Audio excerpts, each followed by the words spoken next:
3부 시작합니다. 시청자 여러분 안녕하세요. 이지혜입니다. 우리 시장에 고비가 있었는데요. 그래도 오늘 시장은 그 이벤트 나오는 대로 좀 소화를 해내면서 고비를 넘기고 있는 그런 상황입니다. 엔비디아 상승 때문에 삼성전자와 SK하이닉스가 반등하는 흐름들이 있었는데 장중 상승폭을 좀 줄이고 있는 오후장입니다. 그리고 무엇보다도 제약 바이오주를 중심으로 매수세가 유입은 되고 있는 상황이고요. 오늘 운수장비 쪽에는 현대차, 기아가 상대적으로 선방을 하고 있습니다. 하지만 아쉽게도 2차 전지는 약세 흐름을 보이고 있는 상황이에요. 무엇보다도 SK온이 출범 이후에 지속적으로 적자 행진을 보이고 있거든요. 11개 분기 연속 적자 행진, SK이노베이션도 적자를 보이면서 전기차 캐즘에 대한 우려감은 좀 여전한 상황 같습니다. 그래도 시장 전반적으로 보면 금리 인하 기대감 때문에 중소형주가 오늘 상대적으로 강하다라는 말씀 드리도록 하겠습니다. 자, 고비를 넘기고 있는 우리 시장의 대안은 무엇일지 한시시황 지금부터 함께 해보시죠. 자, 코스피는 어제에 이어서 오늘도 상승폭을 조금 높이고 있는 상황이고요. 이 코스닥은 3거래일 만에 반등세 보여주고 있습니다. 이 코스피는 어느덧 2,800선까지 다다른 그런 상황이에요. 어제 대비로 했을 때 21포인트 상승하고 있습니다. 2,791선이고요. 이 코스닥도 10포인트 상승하면서 810선 위에서 움직이고 있는 상황이네요. 자, 코스피 수급 이어서 보도록 하겠습니다. 자, 수급입니다. 외국인의 매수세가 오늘도 들어와 주고 있습니다. 강한 섹터는 운수 장비 그리고 제약, 금융 섹터다 이렇게 말씀드릴 수 있을 것 같고요. 기관이 팔고 있는 상황인데 582억 원이거든요. 근데 전기전자 쪽 매도하고 있는 상황입니다.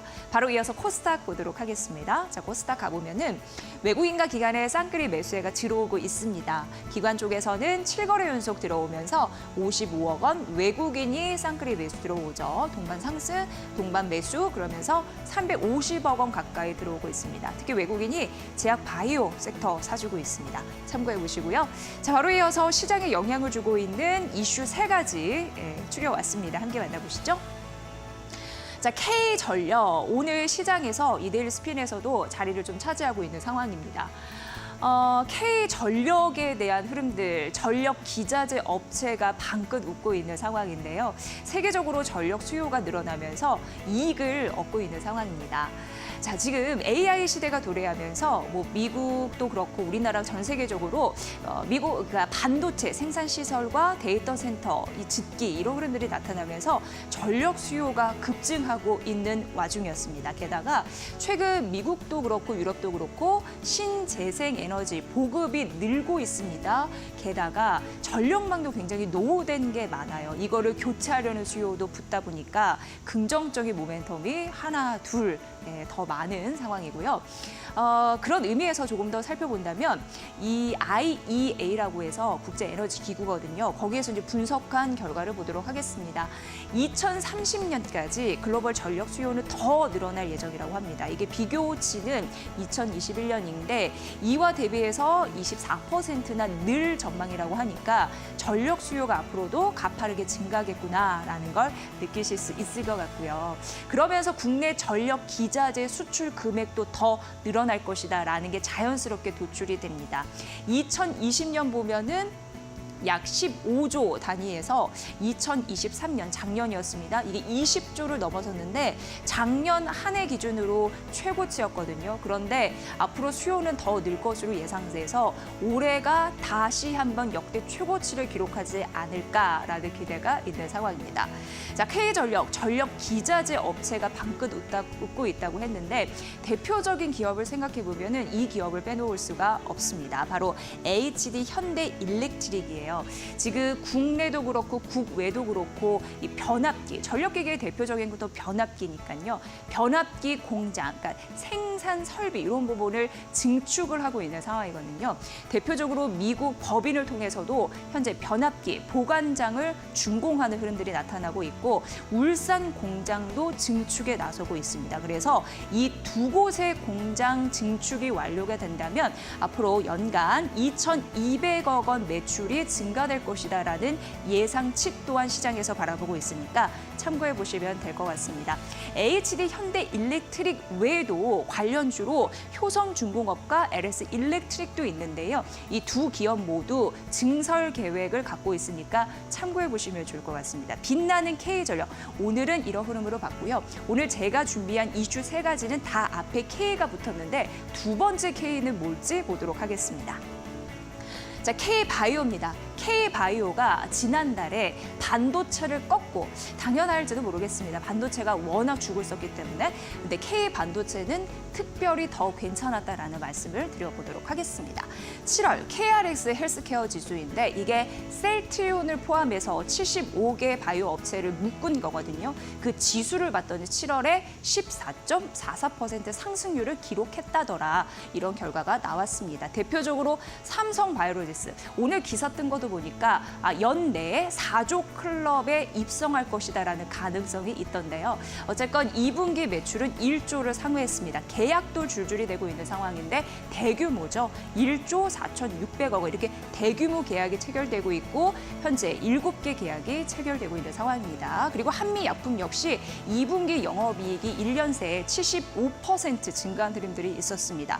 자, 셀트리온은 진펜트라 효과가 있습니다. 자가 면역 질환 치료제를 진펜트라라고 하는데 왜 그 정맥 주사형 바이오시밀러 램시마를 그 피하 주사형으로 바꾼 제품이라고 보시면 됩니다. 이 진펜트라가 미국의 PBM이라고 해서 처방약 급여 관리 업체거든요. 그곳과, 그러니까 미국에서는 3대 PBM 업체가 있는데 이 중 한 곳과 두 번째로 처방제 등재가 됐다라는 부분입니다. 아주 쉽게 얘기해서 이제 미국 환자들이 보험 혜택을 이로써 받을 수 있습니다. 이 얘기인즉슨 오리지널 그 의약품 대비해서 셀트리온의 그 진펜트라가 훨씬 좀 싸게 제공이 된다고 하는데 그러면 이용하는 그 이용률이 높아지겠죠. 셀트리온 매출액이 더 커질 수 있는 상황입니다. 수익성 개선에 한 몫을 톡톡히 할 수 있습니다. 그 진펜트라 효과 모멘텀이 붙어 있다라는 얘기입니다. 자, 증권사에서는 이런저런 호재 때문에 제약 바이오주를 긍정적으로 보고 있었습니다. 대다수가 그랬습니다. 그 의견을 보면 코스피, 이 대형주 위주로 말씀드리는데요. 바이오주 리레이팅이 기대가 된다. 다시금 시장에서 좋게 재평가를 받을 것이다. 이런 얘기를 하고 있는 상황입니다. 지금 금리 인하에 대한 수혜주가 제약바이오입니다. 제약바이오는 투자가 많이 들어가기 때문에 금리가 저렴하면 조금 더 성과를 낼 가능성이 있습니다. 투자를 더 할 수 있기 때문에 그런 의미도 빚 부담도 덜어지는 흐름들이 있겠죠. 그렇기 때문에 펀더멘털이 좋아질 가능성이 있다. 개별 호재가 붙을 가능성이 있다. 이런 흐름이 나오는 거고 미국 대선과 연관돼서는 트럼프 트레이딩 수혜주로 얽혀 있는데 트럼프 진영에서도 약가 인하 정책에 대한 흐름들이 있잖아요. 그런 부분도 기대하는 게 있습니다. 하지만 증권사에서는 이런 의견도 있습니다. 구체적으로 대신증권에서 이런 얘기를 했습니다. 제약바이오주가 좋은 건 알겠고 지금 고점 대비해서 저항도 있는 건 알겠는데 앞으로 분할 매수 접근을 좀 해야 한다라는 얘기가 있습니다. 왜냐하면 너무 고점이기 때문에 쉴 가능성, 단기 등락에 대한 부담이 있을 수 있다라는 가능성을 제기했거든요. 그래서 밸류 부담이 된 이후에 매수를 해야 할지도 모른다. 이런 얘기도 전했으니까 잘 추려보셔야 될 것 같습니다. K바이오 두 번째였습니다. 세 번째 K는 뭘까요? 자, 세 번째 K는 K뷰티 되겠습니다. 이데일리 스핀에서도 오전장부터 좀 붙어있는 그런 섹터였습니다. 우선 2027년 K뷰티 관련해서 그 시장입니다. 글로벌 시장 규모가 약 18조가 넘겠다. 이렇게 좀 예상이 되고 있는 상황인데 맨 처음에 K뷰티는 화장품에서 시작이 됐는데요. 이제는 미용과 의료기기로 범주가 좀 확대되는 흐름들이 나타나고 있습니다. 무엇보다도 초기 시장은 LED 마스크 이거였던 것 같습니다. LED 마스크가 벌써 10년의 역사를 지니고 있는 상황인데요. 무엇보다도 젊어지고 싶은 욕구가 있다 보니까 특히 우리 사회는 고령화잖아요. 안티에이징에 대한 수요가 있기 때문에 그런 수요들이 여기서 착착 붙고 있는 상황입니다. 그리고 우리가 생각해보면 이 성장이 가속화됐던 건 코로나19 영향도 있었습니다. 집에 많이 있고 밖에 외출하지 못하다 보니까 이 부분이 조금 더 인식이 좀 커졌죠. 그래서 글로벌 홈 뷰티 디바이스 시장은 조금 더 확대될 것으로 예상되는데 2022년에 약 19조였는데 이게 2030년 되면 무려 25조로 연평균 20% 성장세를 보일 것이다라고 시장은 전망하고 있는 상황입니다. 게다가 가정용 미용기기 수출액도 연간 최대 수출을 기록할 것이다라고 올해 좀 예정이 되어 있는데 작년이 좀 최대 수출이었거든요. 근데 더 늘면서 올해 한번 기록을 갱신하겠다 이렇게 나오고 있는 상황이고요. 대표적으로는 APR 최근 좀 밀리고 있는 상황인데 그래도 여기에서 부스터 프로는 대표적인 관련 제품이다라고 할 수 있겠습니다. 자, 그리고 피부 미용 의료 기기 시장에 최근 초집중되는 게 피부 리프팅 당기는 겁니다. 젊어 보이려고 또 타이트닝 이런 부분인데 아무래도 노화를 늦추는 거 그리고 누구나 젊게 살고 싶은 욕구 때문에 이런 쪽으로 수요가 좀 몰리고 있는 상황이고요. 대표적으로 선두 업체는 루트로닉이라고 할 수 있겠습니다. 그리고 클래시스는 슈링크 받아보신 분들도 계실 것 같고 원택의 올리지오가 대표 제품이니까 살펴보셔야 될 것 같습니다. 지금 미용 의료 기기로 K-뷰티 시장을 알리고 있다고 하니까 한국 기업들 수혜를 받을 수 있는 종목들 잘 가려보시면 좋을 것 같습니다. 오늘 이렇게 3대 K 산업에 대해서 알아봤습니다. 자, 우리 시장에 지금 고비를 좀 넘기고 있는 상황입니다. 그리고 금리 인하에 대한 기대감 때문에 오늘은 중소형주에 조금 더 몰리고 있습니다. 이럴 때 제자리를 찾아갈 때 먼저 선점할 수 있는 섹터, 수익을 낼 수 있는 종목은 무엇일지 오늘 마켓나우 3부에서 자세히 가려드리도록 하겠습니다. 자, 바로 이어서 마켓 스핀 이어갑니다.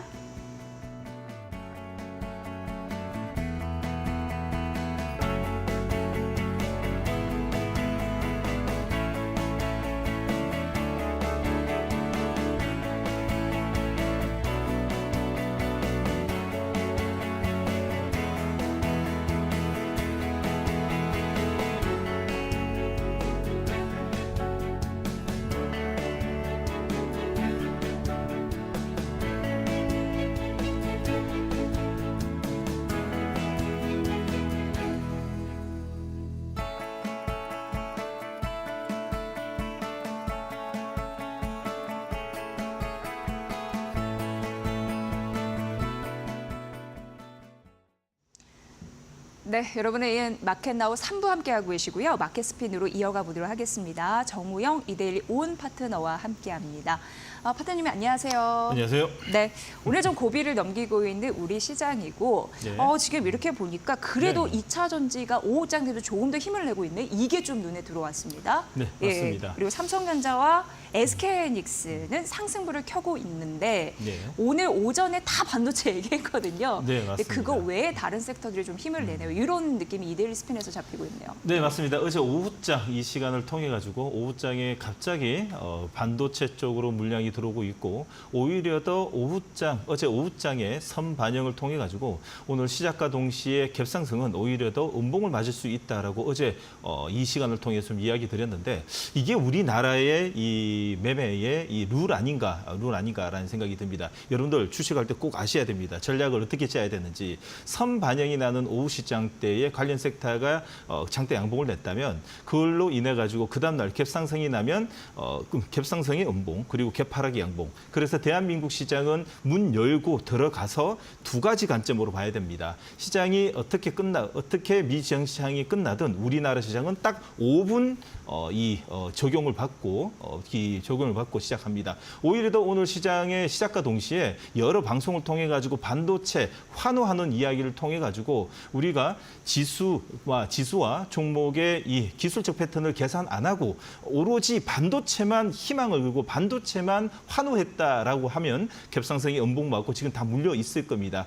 반대로 오늘 시작과 동시에 갭하락의 양봉이 나온 쪽은 조선과 그리고 제약바이오 헬스케어, 화장품 그리고 방산 쪽으로 오히려 납니다. 오히려 갭하락의 양봉, 갭상승의 음봉이 나는 시장이 대한민국이다 보니 무엇보다도 여러분들은 아침 시초가 매매는 우리는 9시 10분에 시작한다는 생각에 10분만 참아보시면 대한민국은 어떻게 움직이는지 기관과 외국인의 상황을 통해 가지고 알 수 있습니다. 자, 그러면 여기서 알 수 있는 것도 하나 있죠.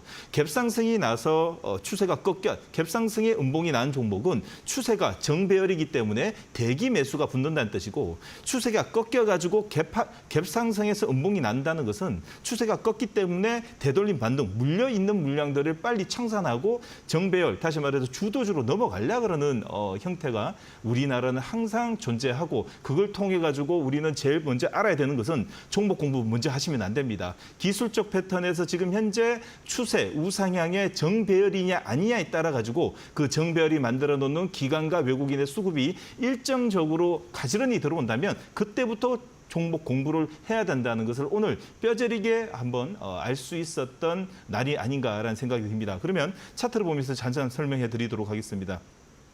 이 차트를 보시게 되면 오늘 거래소 같은 경우에는 갭상승의 음봉을 밑에 꼬리를 답니다. 오히려 더 삼성전자, SK하이닉스는 갭상승의 음봉에 바디 길이가 나왔죠. 반대로 출발에 보합권 출발했었던 현대차, 기아차뿐만 아니라 관련돼 있는 시가총액 10조 가까이 되는 대형주들이 오히려 더 힘을 붙이면서 더 올라오는 모습으로 인해 가지고 오히려 더 꼬리를 지금 달고 있고 추세 우상향은 나고는 있으나 지금 주포와 주도주는 현재 반도체가 아니라 반대편을 지금 보고 있다라는 것을 알 수 있습니다. 자, 코스닥 보도록 하겠습니다. 자, 코스닥 같은 경우는 아주 재밌습니다. 자, 어제 장중에 마이너스 1,800억까지 매도하다가 종가에 600억이죠. 저가 대비 저점 대비 1,200억이 들어왔습니다. 자, 오늘도 오전장에 350억까지 매도를 하다가 지금 플러스 320억이죠. 그러면 600억이 들어왔습니다. 그뿐만 아니라 지금 현재 코스닥은 1,230개 상승 종목과 마이너스 320개 종목이 지금 하락이 나오고 있습니다. 그럼 이게 무슨 장입니까?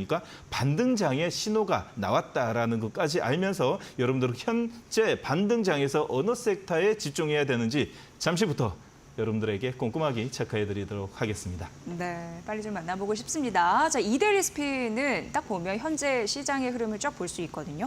일단 실적 테마 1등이 VR, AR, XR 해서 MP가 11% 급등, 스코네, 자이언트 스탯 등이 오늘 상승세를 보여주고 있습니다. 그렇다 보니까 단기 테마 쪽 가면 5등이 메타버스거든요. 같이 연관해서 보시면 좋을 것 같고요.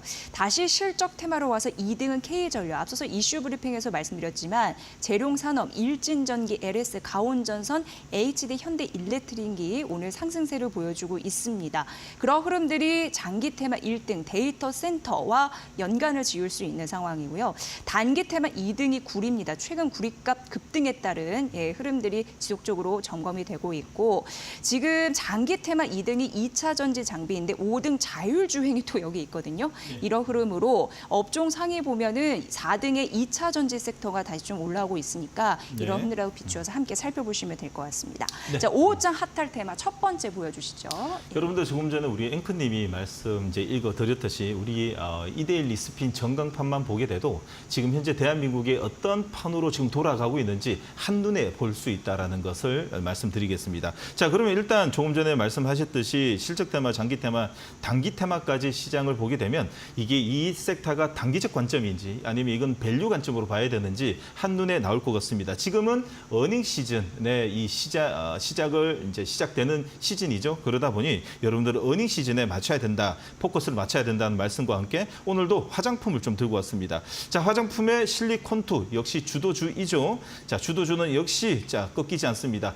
주도주는요 특징이 하나 있습니다. 양봉이 나올 때는 장대 양봉, 음봉이 나올 때는 단봉으로 옆으로 행보하는 경우가 많습니다. 자, 오늘 자 실리콘투 같은 경우에는 기관과 외국인의 쌍끌이 매수를 통해 가지고 다시 한번 더 정별 초입의 자리를 만들고 있습니다. 깔끔하게 6, 7%, 7, 8%, 10%까지는 올라가지는 않지만 지금 현재 정고점에 먹는 47,000원 자리를 향해서 움직인다면 이거는 지금 5만 원짜리 이상, 5만 원의 그 앞전에 물량을 소화한다면 이거는 요번에 어닝 시즌 발표 이후에 실적 호조의 이 모멘텀을 뚫고 올라갈 거라고 생각이 듭니다. 자, 무엇보다 역대급 수출, 화장품 수출 실적 기대감이 지금 고조되고 있다 보니까 화장품 쪽으로 여러분들 실적 시즌에 관련 종목들을 발굴하셔야 됩니다. 자, 두 번째로는요, CNC 인터내셔널입니다. 자, CNC 인터내셔널은 오늘 깔끔하게 20일선의 골드 크로스를 만드는 첫날이라고 볼 수 있습니다. 지금 여러분 캔들을 보시게 되면 자, 외국인 기관이 오늘 자 점핑 양봉에서 밀리지 않고 지금 현재 버티고 있다는 것은 오후장까지 지금 양봉 행진이 날 수 있겠죠. 내일 되면 5일선이 21선을 뚫어주는 자 이 골드 크로스가 첫날이다 보니까 양음양 패턴이 나온다면 이전 지금 현재 13만의 고가의 지금 장대 양봉의 급등주 패턴으로 만들 수 있기 때문에 자 오늘 한번 그리고 내일 단봉의 실선 팽이에서 한번 들어가는 게 유효하다라고 볼 수 있습니다. 네. K뷰티는 역시 실적이네요. 다음 섹터는요? 자, 네. 여러분들, 자, 모바일이 요즘에 난리가 났습니다. 은근슬쩍 우리가 모르고 있는 섹터라고 좀 볼 수 있겠죠. 첫 번째 종목은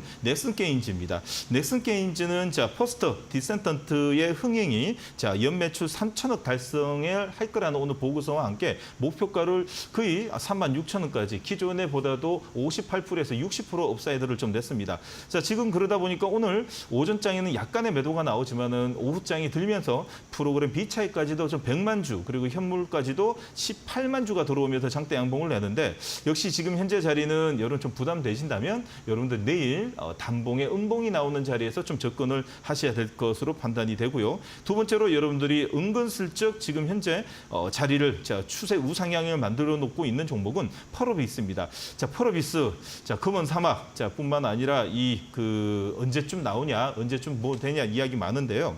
지금 연내 중국 출시 예정의 기대감과 함께 기관과 외국인이 2개월 넘게 알게 모르게 쌍끌이 매수가 좀 들어오고 있습니다. 오늘도 외국인이 들어오면서 60일선의 눌림목 자리를 지금 현재 만들어 놓고 있기 때문에 여러분들은 오늘 자, 한번 그리고 내일 20일선을 돌파하는 이동평균선 수렴하는 자리에서 한번 들어갔다가 꼭 아셔야 됩니다. 60일선 만약에 깨지는 세rum봉이 나오게 되면 뒤도 안 돌아보고 전량 매도하신다는 관점에서 지금은 괜찮고 접근 준비를 하셔야 된다는 관점으로 봐드리도록 하겠습니다. 네, 방송은 항상 시간 제약이 있기 때문에 네. 그거보다 조금 더 길게 오프라인 강연회를 준비하셨다고 들었습니다. 네, 맞습니다. 여러분들 방송에 제가 짧게 이야기하죠. 제가 말을 하는 키워드가 하나하나가 여러분들 정말 마음에 드시는 분들이 꽤 많으신 것 같습니다. 저는 실질적으로 제도권 출신이 아니라 여러분들 같이 예전에 매매를 했었고 큰 성공을 통해 가지고 일원화시키고 프로그램을 만든 사람입니다. 자, 그러다 보니까 여러분들 마음엔 쏙쏙 들 수밖에 없는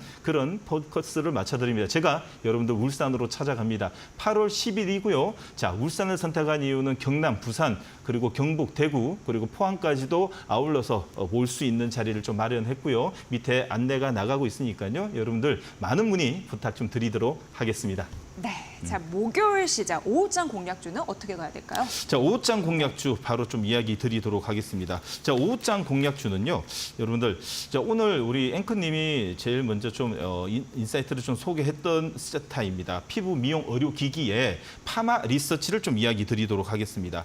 자, 오늘 파마 리서치 같은 경우에는요, 무엇보다도 자, 이 올해 최대 실적이 예상되고 특히나 이번에 2분기 어닝 서프라이즈도 예상되는 쪽이다 보니까요, 여러분들에게 꼭 오늘 소개시켜 드리고 싶습니다. 자, 무엇보다도 오늘 장대 양봉 기관과 외국인의 쌍끌이 매수를 통해 가지고 20일선을 오늘 간통형 캔들을 내고 있기 때문에 오늘 여러분들 종가 기준으로 꼭 관심을 가져야 되고요. 내일 음봉이 나오는 대부분의 자리는 이제는 매수 급소 음봉이라고 급소 음봉이라고 보실 수 있기 때문에 천천히 분할로 접근하자라는 말씀을 좀 드리고 싶습니다. 자, 두 번째 종목 바로 가도록 하겠습니다.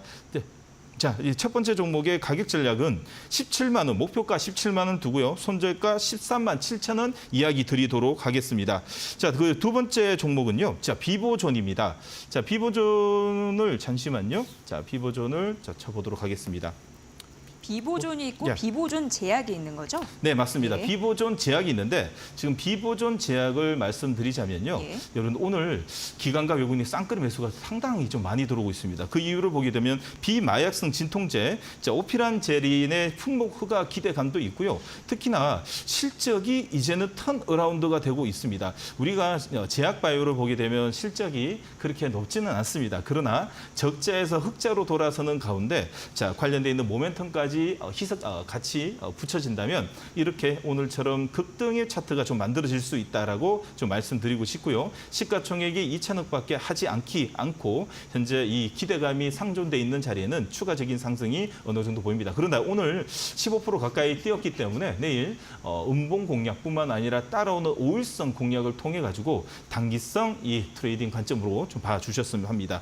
그리고 세 번째 종목은 여러분들 대표적인 종목이라고 볼 수 있습니다. 대한민국 바이오의 대표적인 종목 알테 두 번째 종목의 가격 전략을 제가 깜빡했습니다. 두 번째 가격 전략은요. 목표가 6,000원이고요. 손절가 3,700원 드리도록 하겠습니다. 세 번째 종목은 알테오젠인데요. 자, 지금 시장이 반등장이 시작되었습니다. 그러면 코스닥의 시가총액 1위의 종목이 2위와 어떻게 이제 뒤바뀜 되는 그런 시기가 이제 올 것 같은데요. 거기에 있어가지고 알테오젠이 지금 시가총액이 16조 7천억입니다. 1등 종목과 거의 한 4, 5천밖에 차이가 나지 않기 때문에 이번에 반등장을 통해 가지고 시장에 변화가 좀 있을 것 같습니다. 그래서 알테오젠을 들고 여러분들과 함께 가격 전략뿐만 아니라 매매 전략까지 내일 아침 8시 30분 유튜브, 너튜브 여러분들 2대1 이온, 2대1 스핀 시장에서 여러분들과 함께 하도록 하겠습니다. 네, 종목 발굴은 장중에 하는 게 중요합니다. 네. 정우영 이데일리 온 파트너와 함께했습니다. 고맙습니다. 고맙습니다.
본 프로그램은 투자 판단에 도움이 되는 정보를 드리고 있습니다. 다만 투자 결정에 대한 책임은 시청자 여러분의 몫이라는 거 다시 한번 강조해드립니다. 자, 바로 이어서 마켓 이슈로 넘어가 볼게요. 오늘 좋은 말씀 주실 분 염승환 LS증권 이사와 함께하겠습니다. 이사님 어서 오세요. 네, 안녕하세요. 네, 반갑습니다. 오늘 굉장히 중요한 이슈가 있었는데 기대가 되는 상황이고 우선 어떤 화제로 얘기할 건지 화면으로 공개해 드릴 테니까요. 먼저 만나보시죠.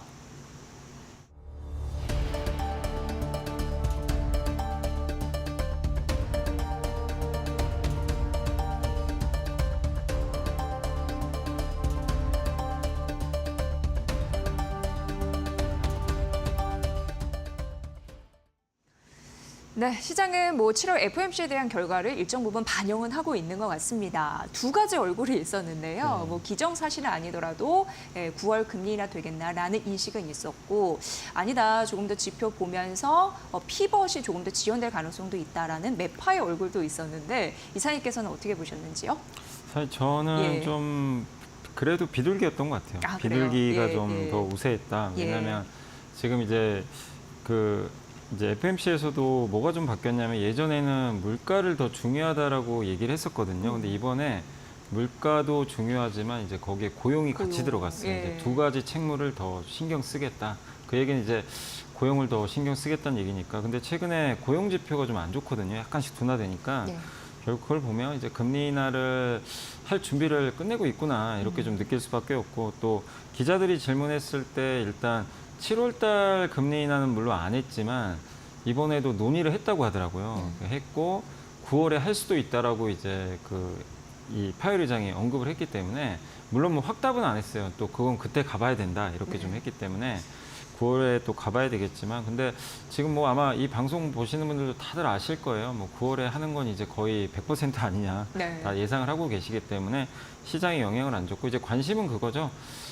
9월에 하는 건 맞는데 9월에 50bp 낮출 거냐. 근데 그거는 또 약간 아니라고 또 답변을 했기 때문에. 스텝의 폭을. 그러면 결국엔 11월, 12월 한 번 더 남았잖아요. 2번 남았는데 3번 할 거냐, 2번 할 거냐, 이제 이걸로 초점이 맞춰지는 것 같아요. 근데 저는 개인적으로 이번에 FMC를 보면서 이제 결국 그 9월에는 할 텐데 12월에 한 번 더 하지 않을까 이렇게 예상을 하고 있고, 왜냐하면 11월이 대선이 있어가지고 아무래도 좀 신경이 쓰일 것 같아요. 파리장 입장에서는. 네, 그래서 2번 인하고, 아마 2번 인하한다고 해서 시장이 저는 실망할 거라고 생각 안 하고, 어쨌든 그 지금은 중요한 게 너무 그냥 그 경로를 안 벗어나면 좋을 것 같아요. 그냥 지금 시장이 예상한 대로만 그냥 FMC가 얘기를 해주면 저는 뭐 시장에는 그 자체로 긍정적이지 않을까 이렇게 예상을 하고 있습니다. 네, 뭐 9월 금리 인하에 대한 자신감을 일단 확인시켜줬기 때문에 그런 부분이 뭐 긍정적이고 경로 이탈을 보지 않기를 바라는 마음 이런 부분이 있습니다.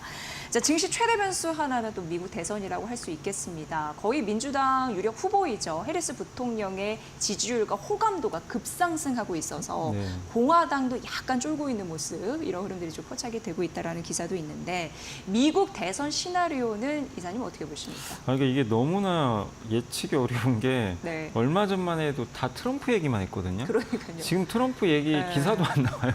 갑자기 다 해리스 얘기로 나와가지고 그 요새는 이제, 그리고 또 최근에 또 워낙 빅테크가 막 급등락을 하다 보니까 주식시장 이제 기사를 봐도 미국 대선 기사의 중요성이 좀 많이 떨어져 있어요, 사실은.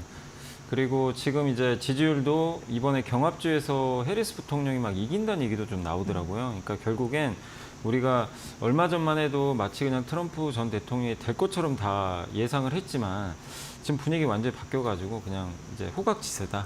그래서 5대5로 그냥 보시는 게 맞는 것 같고, 이 경우에는 누가 될지 알 수가 없거든요. 그래서 투자하실 때 제일 주의할 게, 해리스 수혜주 사야지, 아니면 트럼프 수혜주 여전히 기회가 있다, 이렇게 쫓아가는 건 되게 위험할 것 같아요, 아직은. 그래서 어차피 9월 달에 TV 토론이 한 번 더 남았잖아요. 저번에 바이든 대통령도 결국엔 참패를 한 게 이 사태까지 좀 갔던 계기가, 그때 그 TV 토론에서 어쨌든 져버렸거든요. 완벽하게 지다 보니까 대세가 기울어 버렸는데, 그러면 결국 9월 달에 TV 토론이 이제 펼쳐지고 나면 저는 그때 좀 뭔가 윤곽이 그때 가서 좀 드러날 것 같아요, 사실은. 그렇기 때문에 한 달 정도는 뭐 너무 막 이런 대선 수혜주 따라가지 말자. 따라가지 마시고 일단 그냥 좀 숨지고 있다가 TV 토론 보고 나서 좀 판단을 하는 게 저는 맞다라고 생각을 합니다. 네, 그렇습니다. 그러니까 섣부른 짐작보다는 9월 좀 TV 토론에 대한 흐름을 파악한 이후에 그때 나가서 좀 생각을 해보는 게 유리하지 않을까라는 전략이었습니다. 챙겨보셔야 될 것 같고요. 지금 일본에 대한 이야기도 굉장히 많이 나오고 있는 상황이잖아요. 일본 같은 경우에는 지난 3월 17년 만에 금리를 인상했는데 4개월 만에 또 추가 인상을 했습니다. 그러면서 많은 이들이 이걸 물어봐요. 그러니까 슈퍼 엔저 시대는 저무는 것일까? 어떻게 보시나요? 그러니까 슈퍼엔저는 저도 끝났다고 보고 있어요. 너무, 그거는 막을 일단 내린 건가요? 너무 뭐 정말 심할 정도로 많이 엔화가 약세를 보였죠, 사실. 불과 몇 달 만에. 근데 그 흐름 중에 또 하나가 결국 미국의 금리 인하가 자꾸 늦어지고 또 거기에 엔화를 공매도하는 세력들이 너무 투기적으로 엔화를 계속 팔았거든요, 사실. 근데 그러다 보니까 이제 이게 엔화가 너무 약했는데, 어쨌든 지금 분위기는 엔화는 좀 강세로 전환이 됐고, 거기에 지금 미국은 금리 인하 시그널을 주기 시작했고, 일본은 사실 어제 금리 인상 예상하는 확률이 그렇게 높지 않았는데 깜짝 금리 인상을 해버렸어요. 그리고 이제 그 일본의 중앙은행 총재가 또 뭐라고 했냐면 추가 인상도 발언을 해놨거든요. 그럼 올해 10월이나 12월 이렇게 일단 남아있는데, 결국 10월이나 12월 중에 한 번 정도는 더 올릴 확률이 지금 높아졌어요. 사실 올해 연초에 금리 인상 한 번 했을 때 그때만 해도 올해 하반기에 많아야 한 번 올릴 것 같다. 이게 사실 좀 중론이었는데 지금 분위기는 좀 많이 바뀌었고, 또 생각보다 폭도 높아요. 0.1% 올린 게 아니라 이번에 한 번에 0.15를 올려버렸거든요. 그래서 0.25까지 올라갔고, 아마 시장에서 0.5까지도 좀 얘기들이 나오니까, 그렇게 보면 일본은 어쨌든 이제 기준금리 인상 사이클에 본격적으로 진입을 했고, 미국은 인하 사이클, 물론 속도는 좀 느릴 것 같아요. 느리겠지만 방향은 이제 결국엔 둘 간의 금리 차가 좁혀지는 방향은 분명하거든요. 그러면 엔화가 계속 약하기는 좀 쉽지 않고, 또 트럼프 전 대통령이 될지 모르지만 어쨌든 달러 약세를 계속 원하고 있거든요. 이제 그런 걸 본다면 그 달러의 기조적인 강세 기조도 조금 둔화되고, 일본 엔화는 강해질 가능성이 높다라고 보고 있기 때문에 어쨌든 투자하실 때 엔화의 너무나 강했던 흐름은 이제 좀 끝나가겠구나 이렇게 보시면 되겠고, 근데 이런 부분은 우리한테는 또 좋아요. 엔화 강세기에 항상 한국 증시가 좋았고 오늘도 보시면 아시겠지만 오늘 일본 니케이가 급락하고 있거든요. 예. 2.7%나 빠져요, 지수가. 근데 우리나라는 지수가 어쨌든 오르고 있잖아요. 근데 그걸 보면 엔화 강세 때 상대적으로 한국이 좀 좋았기 때문에 이런 부분들은 좀 긍정적이지 않을까 이렇게 좀 보고 있어서 어쨌든 좀 시장에서 우리나라 증시에 대해서는 조금 더 긍정적인 흐름이 나올 것 같고, 그리고 엔화가 강할 때 항상 좀 수혜받는 게 옛날에는 자동차 다들 많이 얘기하세요. 네. 근데 요즘엔 좀 아니에요. 왜냐하면 일본 도요타랑 경쟁 관계가 아주 막 극심하진 않거든요. 예. 사실 그래서 MLCC하고 저는 이제 이 삼성전기 같은 기업들이 일본과 그 무라따랑 경쟁이 되게 심해요. 그래서 그런 쪽에서 수혜를 받을 것 같고, 또 엔화가 강할 때 일본에서 돈을 많이 버는 산업 중에 하나가 엔터 산업이죠. 엔터. 그래서 엔터도 좀 수혜를 예. 받지 않을까 이렇게 예상을 하고 있습니다. 갑자기 궁금해지는 게 사실 일본을 들여다볼 수밖에 없었던 게 환율을 빅테크 타격이 이쪽과 네네. 좀 맞물려 있었잖아요. 그죠? 네, 추가적으로는 어떻게 보세요? 그게 이제 엔캐리 트레이드라고 네, 그러죠. 네. 이제 일본의 엔화를 팔아버리고 대신에 일본 엔화 가치 없으니까 뭘 살까 하다가 금 사고 막 빅테크 샀거든요. 근데 이제 그게 반대로 역류를 하니까 이제 빅테크를 팔아버렸죠. 그러니까요. 그래서 실제로 이제 그것 때문에 빅테크가 더 많이 빠졌는데, 근데 그런 엔화의 투기적 매도 포지션이 거의 그 정리가 좀 됐다고 하니까 그걸 보면 어느 정도 일단락은 됐다. 다만 아직 완전히 엔캐리가 끝난 건 아닙니다. 왜냐하면 만약에 10월에 한 번 더 올리면 엔캐리 트레이드가 한 번 더 역류를 할 수 있어요. 그러면 빅테크 또 한 번 흔들릴 수 있거든요. 그래서 완전히 끝난 건 아니니까 여러분들이 빅테크가 만약에 엔화가 여기서 우리 생각보다 빨리 그냥 더 강하게 치고 가버리잖아요. 그럼 빅테크도 같이 조정받을 수도 있어요, 단기적으로. 근데 그렇게 빠지면 그건 또 기회겠죠. 왜냐하면 그 뭐 펀더멘탈과 상관이 없으니까. 그래서 여러분들이 완전히 끝난 건 아니니까 엔캐리 트레이드가 또 한 번 역류를 할 땐 그때는 또 기회로 활용하시되, 반대로 지금 또 엔비디아가 좀 굉장히 많이 올랐잖아요, 오늘. 또 무턱대고 그냥 올라갈 거라고 생각하고 쫓아가는 것도 좀 위험하지 않나 네. 이렇게 생각을 하고 있습니다. 네. 우리가 이제 일본을 봐야 될 이유가 바로 여기 있다라는 점 다시 한번 강조해드리고, 정말 요즘 신경 쓰게 너무 많은 게 이제 중국 얘기도 여쭤봐야 될 것 같아요. 지금 문제는 뭐 중국이다라는 얘기도 스물스물 나오고 있는 게 경기 위축에 대한 거. 이거 사실 이렇게 되면 우리 시장에서도 일정 부분 영향을 미치기 때문에 봐야 될 것 같습니다. 어떻게 보세요? 근데 중국이 사실 이제 중국을 보면 어쨌든 경제 지표가 뭐 망가진 건 사실 아니에요. 아닌데 이제 시장이 기대한 거에 눈높이가 자꾸 못 맞추다 보니까 또 도대체 언제 좋아질까 이제 이런 이제 얘기들이 나오는 건데, 다만 중국의 정책을 보면 어쨌든 방어는 하고 있거든요. 그래서 중국을 저는 너무 걱정할 필요까지는 없다. 왜냐하면 그리고 저는 그렇게 또 말씀드리는 게 시장 자체에서도 중국을 별로 기대도 안 해요, 지금. 그러니까 기대가 없다는 건 실망할 것도 별로 없어요. 근데 여기서 만약에 중국이 뭔가 센 정책이 나와서 그거를 뭐 기대보다 높게 나오면 시장 한번 놀래겠죠.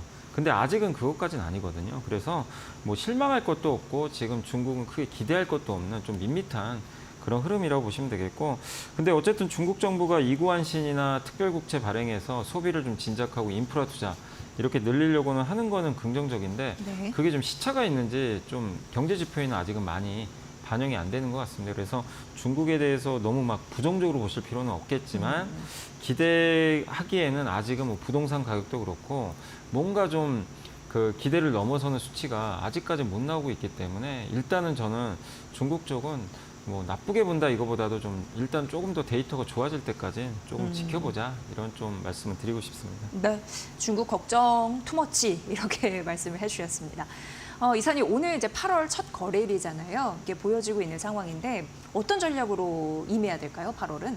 그 저는 여전히 이 8월까지는 좀 박스권 장세로 보고 있어요. 이게 추세는 좀 안 나올 것 같고, 그래서 그냥 오르락 내리락 할 것 같아요. 그래서 우리나라 증시가 뭐 이제 오늘 좀 강세 보이고 있는데 또 2,800 넘어서 한 2,850도 가겠지만 3,000을 넘기에는 아직은 좀 변수들이 좀 남아 있기 때문에 다시 또 반락할 수도 있거든요. 그래서 한 2,000, 뭐 빠지면 2,700도 갈 수도 있고 다시 오르면 2,850 정도 내에서 그냥 좀 되게 좀 답답하게 지수는 움직일 것 같고, 그러나 이제 좀 다행스러운 건 어쨌든 증시가 이 7월 들어와서 너무 안 좋았잖아요. 네. 한번 급락을 했는데 이제 그런 급락 흐름은 좀 이제 종료가 돼가는 거죠. 그래서 조금 시장을 좀 편하게 보시면 좀 좋을 것 같고, 그리고 우리나라 증시는 어쨌든 저는 여전히 중장기적으로 왜 긍정적으로 보고 있냐면 이게 좀 답답하긴 해요. 뭐냐면 이익은 증가하는데 주가가 잘 안 가요. 그러니까요. 그러니까 예. 이익 증가율이 모멘텀이 전 세계에서 제일 좋거든요.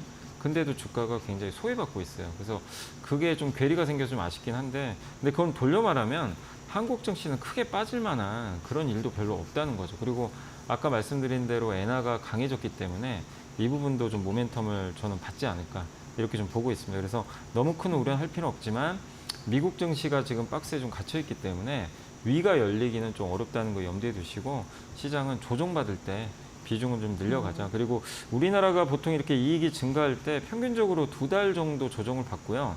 한 13% 정도 조정이 나왔는데 이 공식대로면 사실 지수 저점이 2,600 정도 나와요. 네. 근데 물론 이제 거기까지 간다는 건 아닌데 저는 기간 조정은 한두 달 정도는 필요하다. 그래서 7월, 8월까지는 그냥 기간 조정의 양상으로 여러분들이 보시면 되겠고, 또 8월 말에 공교롭게 엔비디아 실적 발표가 8월 28일인가 있어요. 이제 그러니까 시장에서 이제 그것까지 좀 보고 대응하자라는 심리가 있어서 좀 박스권으로 보시면 좋을 것 같습니다. 네. 오늘 이제 삼성전자가 굉장히 괜찮은 반도체 실적을 냈잖아요. 그러면서도 관망 이런 느낌이 드는데 어떻게 보세요? 8월은 사실 12만 전자에 대한 그 네. 기대치도 계속 나오고 있는 상황이거든요. 참 이게 네. 10만 전자도 아니고 9만도 참 가기가 힘든 것 같아요. 요즘에 네, 보면. 네, 네. 그래서 많은 분들이 삼성전자 또 기껏 올라가면 좀 이제 좀 가나 싶으면 원위치 되니까 맨날 그러니까 좀 답답하실 것 같긴 한데, 근데 어제 실적 발표도 보셨겠지만 어쨌든 삼성전자의 그 반도체에 대한 이제 전망은 여전히 긍정적이었고, 또 파운드리도 괜찮아지는 것 같아요. 지금 분위기 자체가. 거기다가 HBM3E가 이제 그 엔비디아에 언제 공급될 거냐. 근데 여기에 대해서 질문을 했을 때 답을 안 해줬습니다. 그건 어쩔 수 없는 게 비밀 유지 계약이 좀 돼 있어서 아마 답을 할 수는 없는 것 같고, 다만 이제 우리가 예상을 했을 때는 엔비디아 공급 가능성이 굉장히 높은 것 같아요. 왜냐하면 HBM3 그 3분기 삼성전자가 HBM 전체 중에 비중이 그게 10% 정도가 3분기에 잡힐 거라고 했는데 4분기에는 HBM3, 그러니까 이게 지금 이 제품이 엔비디아에 지금 테스트 받고 있는 제품이거든요. 네, 이 비중이 이제 60%까지 올라갈 거라고 얘기를 해놨어요. 그 굉장히 자신감 있는 표현 아닙니까? 네, 그러면 이건 누가 봐도 엔비디아에 들어가지 않으면 그 네, 정도 비중이 네, 나오기가 네, 어렵거든요. 네. 그럼 우리가 돌려 생각하면 엔비디아 공급이 8월 아니면 9월에 이루어질 수 있겠구나, 이렇게 볼 수 있는 거죠. 그렇게 되면 승인이 끝나면 4분기에 이제 들어간다는 얘기잖아요.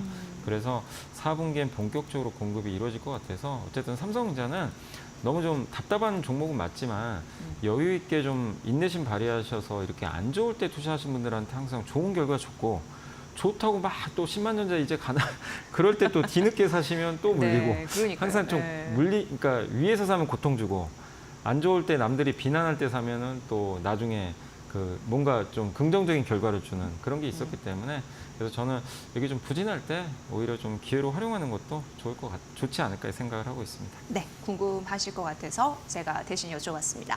자, 금리 인하에 대한 기대감 때문에 오늘 중소형주 좀 살아나고 있는 모습인데, 사실 코스닥이 7월만 하더라도 전 세계 거의 꼴찌였습니다. 네. 수익률이.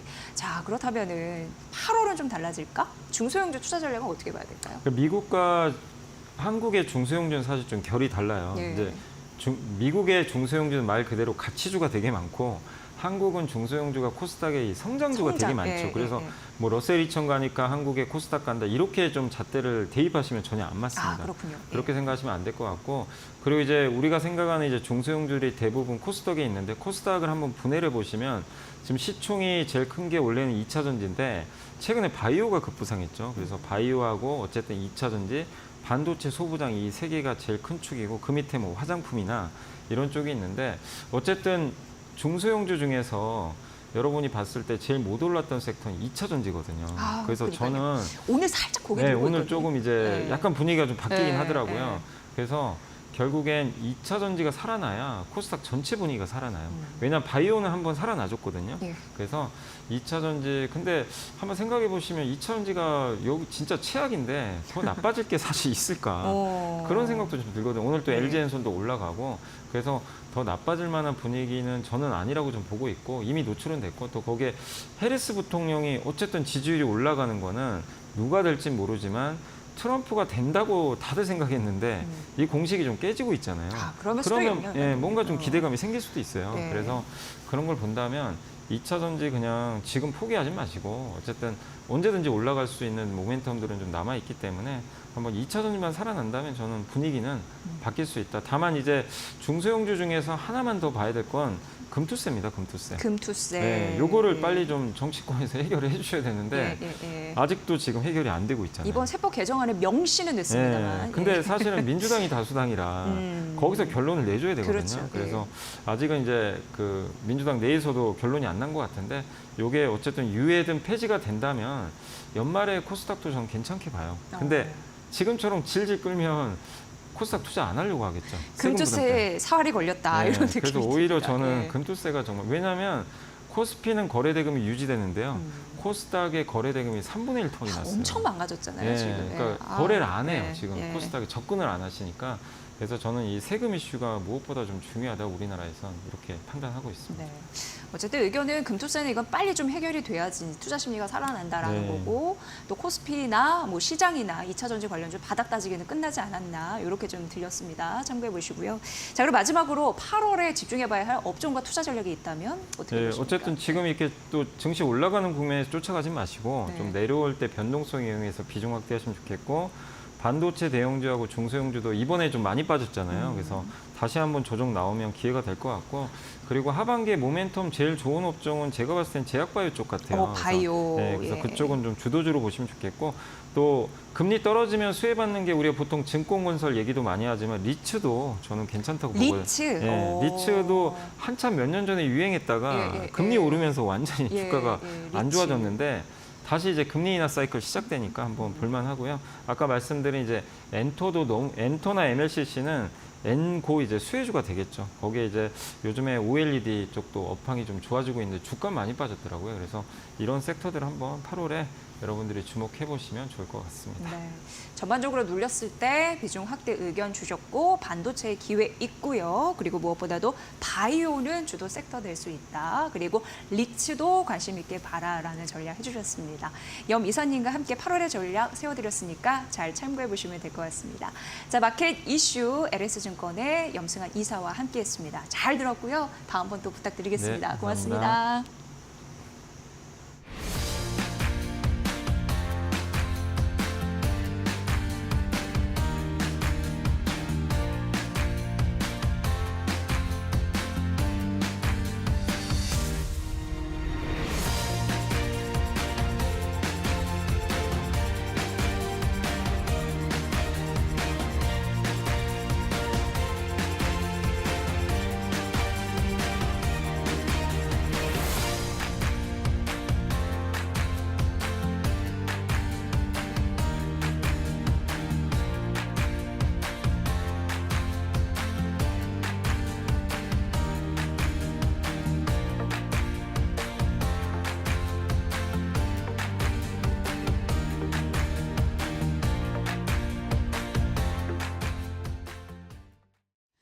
삼성전자 2분기 반도체 매출이 전 세계 반도체 파운드리 1등 기업인 대만 TSMC를 넘어섰습니다.